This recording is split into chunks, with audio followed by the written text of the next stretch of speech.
సంస్కృతి సంపద YouTube channel తరపున అందరికీ స్వాగతం. ఉపనిషత్ విజ్ఞానం అనే శీర్షికలో కఠోపనిషత్తు అనే ప్రసంగం 82వ ప్రసంగం చేస్తున్నారు శ్రీ ఎంవి లోకనాథం గారు. ఈ ప్రసంగాన్ని ధారావాహిక ప్రసంగంలో ప్రసంగిస్తున్నారు. శ్రీ లోకనాథం గారికి స్వాగతం. ధన్యవాదములు. హరి ఓం తత్సత్. ఓం గురవే సర్వలోకానాం భిషజే భవరోగిణాం నిధయే సర్వవిద్యానాం దక్షిణామూర్తయే నమః. ఓం సదాశివ సమారంభాం శంకరాచార్య మధ్యమాం అస్మదాచార్య పర్యంతాం వందే గురు పరంపరాం. పరిపూర్ణ పరబ్రహ్మ స్వరూపులైన ప్రియాత్మ బంధువులారా, హృదయపూర్వక నమస్సుమాంజలు. మనము కఠోపనిషత్తుని గురించి తెలుసుకొనుచున్నాము. అందులో యమ నచికేత సంవాద రూపములో ఈ కఠోపనిషత్తు ఉన్నదని మనం తెలుసుకున్నాము. సకల దుఃఖోపశమనముకు, ఆనంద ప్రాప్తికి ఈ కఠోపనిషత్తు వర్ణించబడినది. ఇది గ్రంథ ప్రతిపాద్యమగు ముఖ్యమైనటువంటి విషయం. ఆత్మజ్ఞానాన్ని ప్రసాదించునటువంటిది. అన్ని ఉపనిషత్తులు బ్రహ్మ విద్యను గూర్చి తెలుపుతాయి. కానీ ఇచ్చట ఆఖ్యాయిక రూపములో, అంటే ఒక కథా రూపములో యమ నచికేతులకు మధ్య జరిగినటువంటి సంవాదము, వారు మాట్లాడుకున్నటువంటి ఒకరికొకరు చెప్పుకున్నటువంటి లేదా వివరించదగినటువంటి విషయాలన్నీ కూడా చక్కగా ఈ ఉపనిషత్తులో దురూహ్యమైనటువంటి, చాలా కష్టసాధ్యమైనటువంటి విషయాలను, అమృతతత్వాన్ని తెలుపటకు ఈ ఉపనిషత్తు సముచితమైనది. మరి కొందరేమో ఇది సత్యమని, యమధర్మరాజు నచికేతుడుకు బోధించలేదని, కల్పితంగా వ్రాసినారని పరిపరి విధాల భావించే వాళ్ళు కూడా ఉన్నారు. కానీ దీనిచే శ్రోతలకు, పాఠకులకు మాత్రము ఆత్మ విజ్ఞాన విషయమై నూతన ఉత్సాహము జనిస్తుంది. విషయము సరళంగా బోధించబడింది కనుకనే ఈ కఠోపనిషత్తును ఆఖ్యాయికా సరణి అనుగమించి ఆత్మతత్వాన్ని బోధించబడినది. అంటే మనము ఉపనిషత్ అనగా ఏమిటి అని మనము తెలుసుకున్నాము. ఇది వరకు కూడా ఉపనిషత్తుల యొక్క ఉద్దేశం ఏమిటి, ఆ ఉపనిషత్ శబ్దానికి అర్థమేమిటి అనే విషయాలను మనము ఇదివరకటి వర్ణించబడినటువంటి ఉపనిషత్తుల్లో కూడా విషయాలను మనము తెలుసుకుని ఉన్నాం. అయినప్పటికీ ఈ ఉపనిషత్ యొక్క ప్రయోజనం ఏంటి? ఉపనిషత్ అంటే ఏమి? సాధారణ అర్థములో ఉపనిషద్ అంటే సమీపములో, అతి దగ్గరగా, గురువు దగ్గరగా కూర్చుని, నిశ్చలంగా కూర్చొని ఆత్మజ్ఞానాన్ని ఉపదేశించేదే ఈ ఉపనిషత్తు అని చెప్పబడింది. అంటే ఉపసమీపే స్థితానమధికారిణాం మూలాజ్ఞాన సమితం సంసార నితరాం నాశేతి ఇత్యుపనిషత్ బ్రహ్మ విద్యేత్ అర్థ అని. అంటే ఉపనిషత్తులకు రకరకాలైనటువంటి అర్థాలు కూడా చెప్పడము విన్నాం. అన్ని ఎవరు ఏ విధంగా చెప్పినప్పటికీ ఇవి ఆత్మతత్వాన్ని బోధిస్తాయి అనేది నిర్విధాంసము. అంటే ఉపనిషత్తు అనగా అజ్ఞాన నివారిణి విద్యా ఉపనిషత్. అజ్ఞానాన్ని అంతముంచేది, అజ్ఞానాన్ని పారదోలేది, అజ్ఞానమును వినాశనము చేసేది, నివారించేది. ఏ విధంగా చీకటిని వెలుగు తొలగిస్తుందో ఈ ఉపనిషత్ విజ్ఞానము అజ్ఞానాంధకారమును పటాపంచలము చేస్తుంది. ఈ ప్రతిజ్ఞా వాక్యములను ప్రతిపాదన చేస్తాయి. అంటే శరీరమే నేను, ఈ దేహమే నేను, ఈ అవయవాలే నేను, నేను నడుచుతున్నాను, నేను తిరుగుతున్నాను. ఈ శరీర అవయవాలు చేసినటువంటి పనులంతా తాను కానట్టి ఈ దేహము చేసిన పనులను, ఈ దేహమును తానే అని భావించడం. అంటే ఇటువంటి శరీరమే నేను, దేహమే నేను అనే ఈ అజ్ఞానమును పోగొట్టి పరబ్రహ్మనే నేను అని దృఢమైనటువంటి జ్ఞానమును కలుగజేసేదే ఉపనిషత్తు. నేను ఈ దేహము కాదు, ఈ దేహము నా యొక్క పనిమిట్టు, ఈ దేహానికి అధిపతి నేను, దేహములో ఉన్నటువంటి దేహి నేను.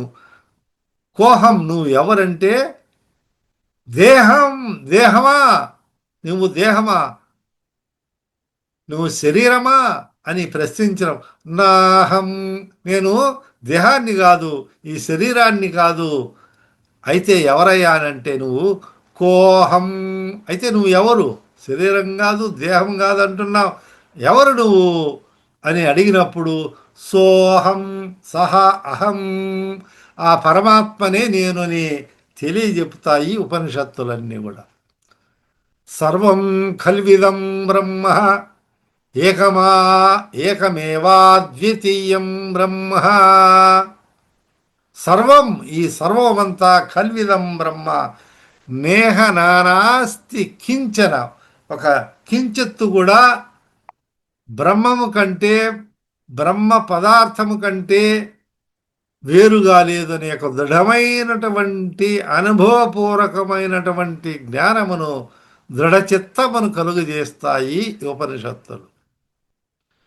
ఏకమేవాద్వితీయం బ్రహ్మ, ఏకం ఏవా, ఉన్నది ఒకటే, అది అద్వితీయమైనది, రెండవ వస్తువు లేనటువంటిది బ్రహ్మ. ఈ బ్రహ్మ ఎటువంటిదంటే ఏకం, సత్యం జ్ఞానమనంతం బ్రహ్మ. ఏకం, ఏకమైనది, అద్వితీయం అంటే రెండవ వస్తువు లేదు. ఎందువల్ల? ద్వితీయాద్వై భయం భవతి, రెండవ వస్తువు ఉంటే భయం ఏర్పడుతుంది. ఈ ఆత్మజ్ఞానికి భయం లేదు, అందుకనే నైనం ఛందంతి శస్త్రాని నైనం దహతి పావక. భగవద్గీతలో కూడా సాంఖ్యయోగంలో 2వ అధ్యాయంలో నన్ను, ఈ శరీరాన్ని ఎటువంటి కూడా దహించలేవు, కాల్చలేవు, నేను ఎటువంటి వాటితో కూడా అగ్ని కాల్చలేదు, వాయువు తడపలేదు, వర్షం తడపలేదు అని ఈ యొక్క ఆత్మతత్వాన్ని గురించి సాంఖ్యయోగంలో వివరించి ఉన్నారు. అంటే అదేవిధంగా రకరకాలుగా చెప్పినప్పటికీ మూలాజ్ఞాన సహితముగా సంసార అజ్ఞాన వినాశకమును ఉపనిషత్తని చెప్పుటలో ఎవ్వరు కూడా విభేదించరు, దీనిని ఎవరు కూడా కాదనరు. ఎందువల్లంటే ఆ తత్వాన్నే బోధిస్తూ ఉంది. కాబట్టి సంగ్రహముగా బ్రహ్మ విద్య లేదా ఆత్మజ్ఞానం. ఆత్మజ్ఞానం అంటే స్వస్వరూప జ్ఞానం. స్వస్వరూపం అంటే నిన్ను గురించిన, తనను గురించిన జ్ఞానము.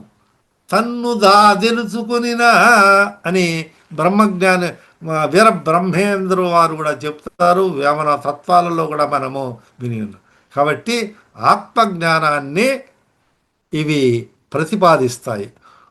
మరికొందరు ఉపసమీపే స్థితానమధికారిణం మూలాజ్ఞాన సహితం సంసార నితరాం నాశయతి ఇత్యుపనిషత్ బ్రహ్మ విద్యేత్యర్థ. సద్గురు సన్నిధిలో, గురుదేవుల సన్నిధిలో, శ్రోత్రియ బ్రహ్మనిష్ఠులైనటువంటి సద్గురుని సన్నిధిలో ప్రణిపాతాది పూర్వకంగా అంటే సాష్టాంగ ప్రణామములు అర్పించి ఆత్మానాత్మ విచారణ చేయు. కఠోపనిషత్తులో కూడా ఇటువంటి విచారణ, ఆత్మ ఏది అనాత్మ ఏది, ఏది ఆత్మ ఏది అనాత్మ అనే యొక్క విచారణ చేసడి ఉత్తమాధికారులు. అంటే వాళ్ళు సాధన చతుష్టయ సంపత్తి కలిగినటువంటి వాళ్ళను ఉత్తమాధికారులు అవుతారు. వారికి అటువంటి శిష్యులకు మూలాజ్ఞాన సహితమై జనన మరణ దుఃఖ ప్రవాహ రాహిత్యమైనటువంటి ఈ సంసారమును పునరావృత్తి రహితంగా అంటే మరలా మరలా పుట్టుట చచ్చుట, మరలా పుట్టుట చచ్చుట అనేది లేకుండా వాటిని దూరీకరించి చేయుచున్నది కనుక ఈ ఉపనిషత్ విజ్ఞానమునకు బ్రహ్మ విద్య. బ్రహ్మ బ్రహ్మవిత్ బ్రహ్మైవ భవతి అంటే బ్రహ్మమును తెలుసుకున్నవాడు తానే బ్రహ్మ అవుతాడు. కాబట్టి బ్రహ్మవిత్ బ్రహ్మ జ్ఞానమును, బ్రహ్మను ఎవరైతే తెలుసుకుంటారో బ్రహ్మైవ భవతి. కాబట్టి బ్రహ్మమే అవుతాడు, వేరొకటి కాదు. కనుక ఈ అర్థము సరి అయినదే. కానీ చాలా మందిలో అరే అర్థమేమో సరిగా ఉన్నది, ఆత్మజ్ఞానాన్ని ఉపదేశిస్తున్నాయి, కానీ ఈ ఉపనిషత్ శబ్దము ఈ షద్ అనే ధాతువు నుండి పుట్టినది కదా, ఈ శబ్దానికి ఉన్నటువంటి అర్థాన్ని చెప్పాలి కదా, ప్రతి శబ్దానికి అర్థం ఉన్నది కదా. అలాగే ఉపనిషత్కు అనే పదమునకు అర్థం చెప్పాలి కదా అని అడుగుతూ ఉంటాం. కాబట్టి ఉపనిషద్ అంటే ఏమిటో మనం తెలుసుకుంటాం. ఈ శబ్దములో ఉప ని షద్ 3 పదాలు, 3 అక్షరాలు అనుకోండి. ఈ షద్ అనే ధాతు అంటే ఈ ధాతువు దేని నుంచి పట్టిందంటే ఈ ఉపనిషత్ అనేది, ఉపనిషత్ శబ్దము ఈ షద్ అనే ధాతువు నుంచి పుట్టింది.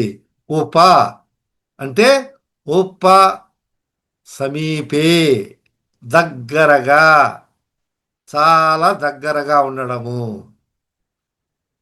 అంటే సమీపములో ఉండడము, దగ్గరలో ఉండడం అనే దాన్ని ఉప అని మనకు తెలుసు.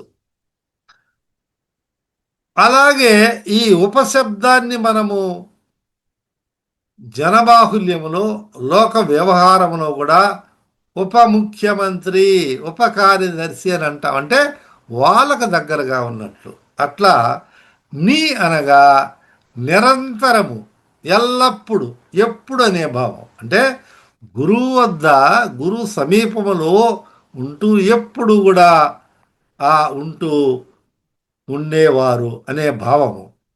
షద్ అంటే విసరణాగత్యవసాదనేషు, విసరణ గతి అవసాదనేషు అని 3 రకాలైనటువంటి అర్థములను తెలియజేస్తున్నది షద్ అంటే.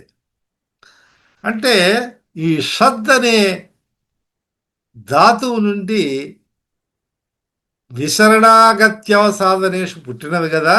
అంటే విసరణ అంటే ఏమిటంటే శిథిలమైపోవడం, పాడుపడిపోవడం. మనం చూస్తూ ఉంటాం పతనావస్థకు చేరినటువంటి పాత కట్టడాలు కానీ, ఒక గృహాలు కానీ, భవనాలు కానీ, గోడలకు ఉన్నటువంటి పెచ్చులు ఊడిపోతూ ఉంటాయి, ఒక్కొక్కటి ఒక్కొక్కటి రాలిపోతూ ఉంటాయి. ఆ గోడలంతా శిథిలమైపోతూ ఉంటాయి, అంటే పెచ్చులు ఊడిపోతూ ఉంటాయి. తరువాత గచ్చు ఊడిపోతూ ఉంటుంది. అక్కడ ఉన్న ఇటుకలు ఇవన్నీ కూడా ఊడి కొంత కొంత కొంత అవి క్రమేణా కాలక్రమేణా కొంచెం కొంచెం కొంచెముగా శిథిలమైతా వస్తుంది, అంటే రాలిపోతూ ఉంటుంది. అవి అది పతనావస్థకు చేరే విధానంలో ఉంది. అదే మాదిరి ఇక్కడ ఏమిటి, ఇదేం బిల్డింగా, ఈ మానవ శరీరములో ఉన్నటువంటి అరిషడ్వర్గాలన్నీ కూడా, అంటే ఈర్ష, ద్వేష, అసూయాది గుణములు, కామ, క్రోధ, లోభ, మద, మాత్సర్యాదులన్నీ కూడా ఇవి ఇటువంటి దోషాలను శిథిలపరుస్తుంది. అంటే ఒక్కసారిగా పూర్తిగా సమూలంగా లేకుండా దాన్ని కొంచెం కొంచెం కొంచెం కొంచెంగా అభ్యాసం వల్ల శిథిలపరుస్తుంది, బలహీనపరుస్తుంది. ఆ కామములనంతా సచ్చుబడేటట్లు చేస్తుంది, ఆ కోరికలను నశింపజేసే స్థితికి తీసుకుని వస్తుంది. ఎందువలనంటే ఇవి ప్రతిబంధకములైనటువంటివి. మనం తెలుసుకున్నాం ఇదివరకు వేదవ్యాసుని కథను గురించి తెలుసుకున్నాం, క్రోధాన్ని గురించి తెలుసుకున్నాము. ఇవన్నీ కూడా జయించ శక్యము కానటువంటి విషయములు అయినప్పటికీ కూడా విజ్ఞానము చేత, విచారణ చేత, వివేకము చేత మనము వాటిని అదుపులో పెట్టుకొని వాటిని బలహీనపరచవచ్చు అనే విషయం. ఈ అరిషడ్వర్గాలను కూడా శ్రవణ మననాదులు చేయటం వల్ల మన హృదయములో ఉన్నటువంటి ఈ మాలిన్య దోషాలను తొలగించుకొనవచ్చును. గురు సమీపములో ఎప్పుడైతే విని శ్రవణము మరణము చేస్తాడో, వారు చెప్పినటువంటి ఉపనిషత్తులలోని మంత్రములను, వారి బోధనలను, వారు వివరించే విధానములను గూర్చి శ్రవణము చేసి మరలా మననము చేసి వాటిని గురించి మాటి మాటికి తలచుకొని చర్చించుకొని విచారణ చేసి పునః పరిశీలన చేసినప్పుడు అతనికి యథార్థమైనటువంటి విషయము అర్థమవుతూ బోధపడి హృదయాంతర్గతమైనటువంటి ఈ మలినములంతా కూడా, దోషాలన్నీ కూడా నివృత్తి అవుతాయి. అయ్యేదానికి ఆస్కారం ఉంది, ఇందులో ఎటువంటి సందేహం లేదు. అందుకనే మనము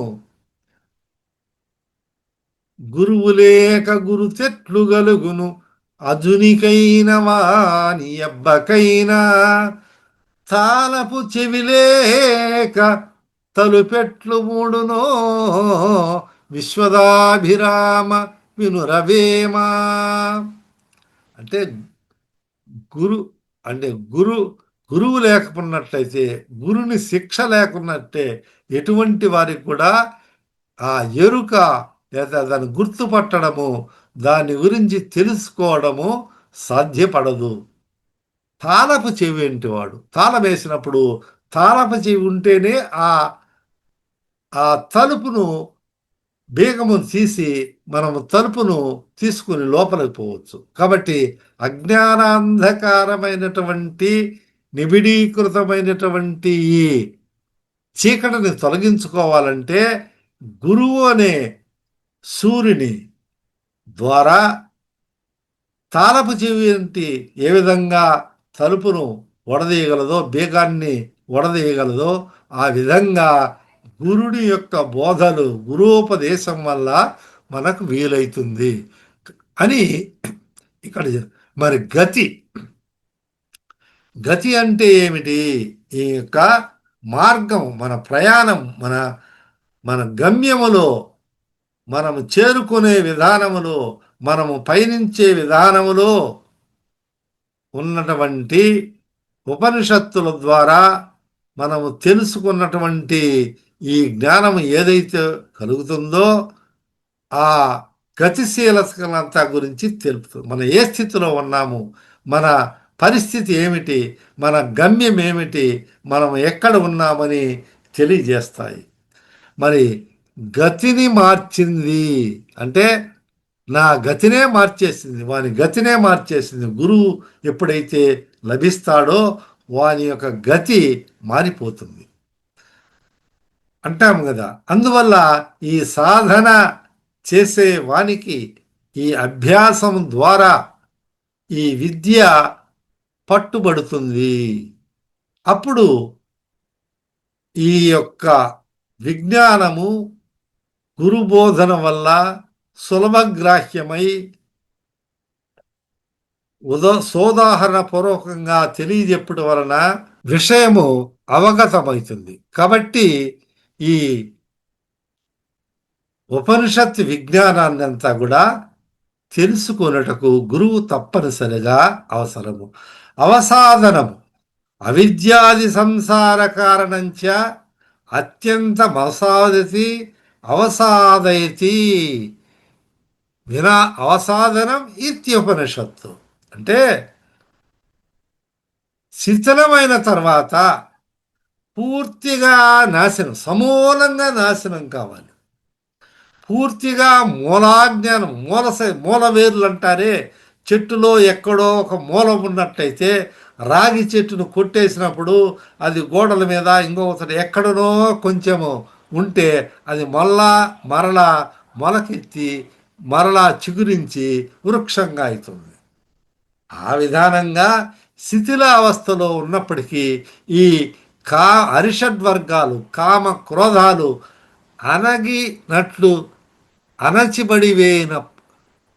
పడినప్పటికీ సమయా సందర్భానుసారంగా వృత్తుల ఎడ అనురాగము, మమకారము, ఇష్టము ఇవన్నీ జనించవు, లేదా అవి అణిగినట్లే ఉంటాయి. దొంగ లేదా ఒక కొంగ అది కదలకుండా నీటిలో ఒంటికాలిపై నిలబడి ఉంటుంది. అది కొంగ అయితే కదలదా? ఇది కొంగ కాదు, ఒంటికాలి మీద నిలబడి ఇంతసేపు ఉంటుందా? ఇది ఏదో ఒక కొయ్య అనుకొని ఆ దూరముగా ఉన్నటువంటి కొంచెం దూరములో గమనిస్తూ ఉన్నటువంటి ఈ చేప దగ్గరికి రాగానే అది పట్టి లాక్కొని చేపను మింగేస్తుంది. అంటే చలనము లేకుండా అణచివేయబడి ఉన్నటువంటి స్థితిలో ఉన్నప్పటికీ ఈ పరిస్థితుల స్వభావముచే నేడు యువత కూడా ఈ మాదక ద్రవ్యాలకు, ఈ క్లబ్ డ్యాన్సులకు వాటిని చూసినప్పుడు వారు వాటికి బందీలై తమ జీవితాలను నాశనం చేసుకుంటున్నారు. ఆ విధానంగా మన బోధలు, గురువు బోధలు, తల్లిదండ్రులు చెప్పినప్పుడు స్నేహ దోషం వలనో లేదా తలవని తలంపుగానో అవి ఉన్నప్పుడు అవి లాక్కుంటాయి. అంటే ఇనుమును ఏ విధంగా అయస్కాంతము లాగుతుందో ఈ కామ పిశాచిత్వము ఈ విషయ లోలత్వం వైపు లాగుతుంది. వాటిని గురించి అది లాగకుండా దానిని సమూలంగా అవసాదన పరిచినట్లయితే వినాశనం చేసినట్లు చేయగలుగుతుంది ఈ ఉపనిషత్తు. అంటే అవిద్య అంటే తెలియనితనం. ఇది నేను, ఇది బ్రహ్మము, ఇది సత్యము, అసత్యము.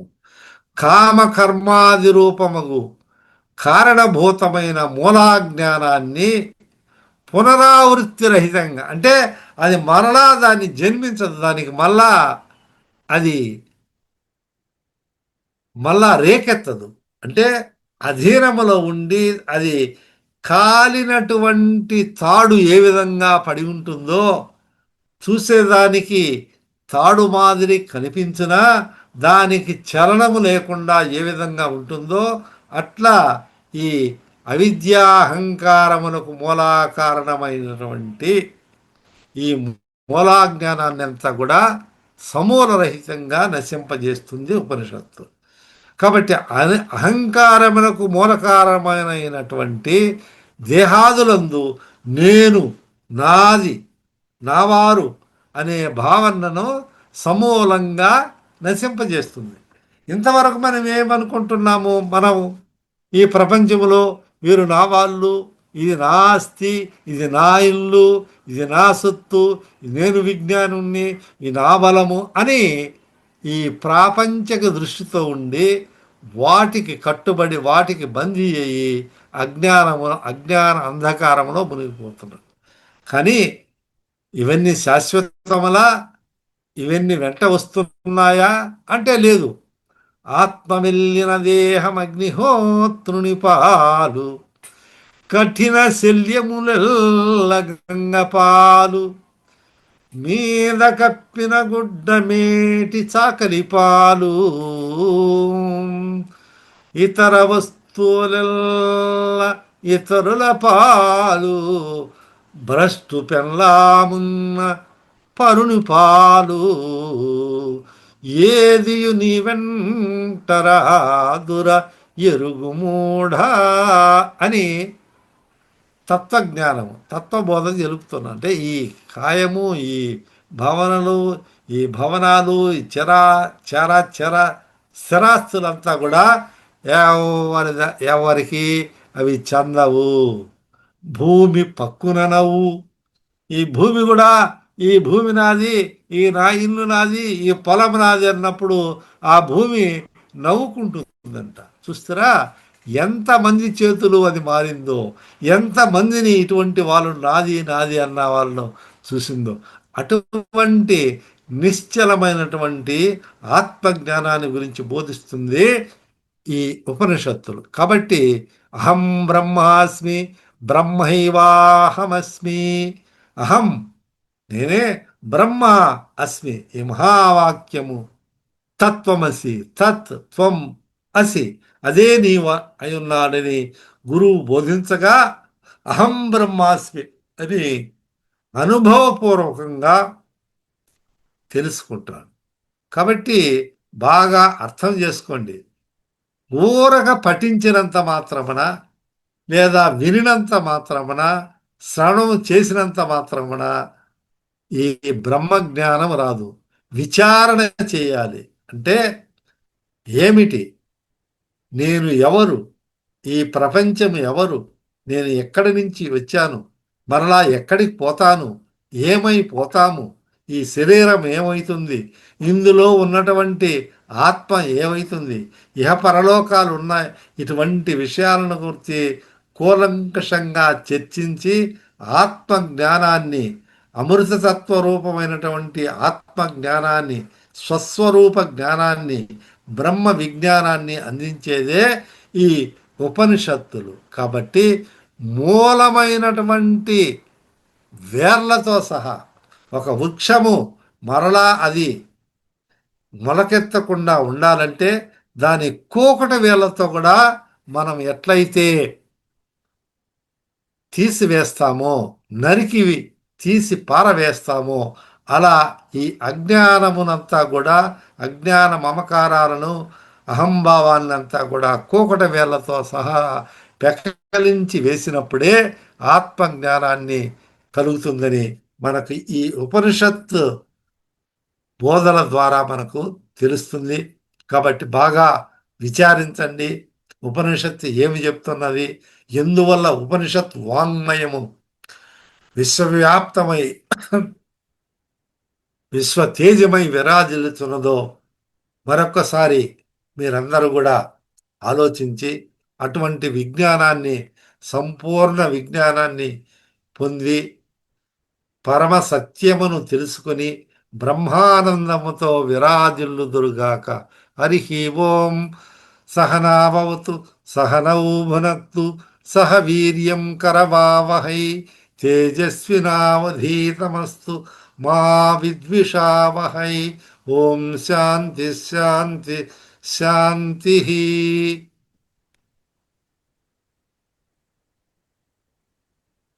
ఉపనిషద్ విజ్ఞానము కఠోపనిషత్ ప్రసంగాన్ని ధారావాహికంగా ప్రసంగించిన శ్రీ లోకనాథం గారికి ధన్యవాదాలు. కృతజ్ఞతలు.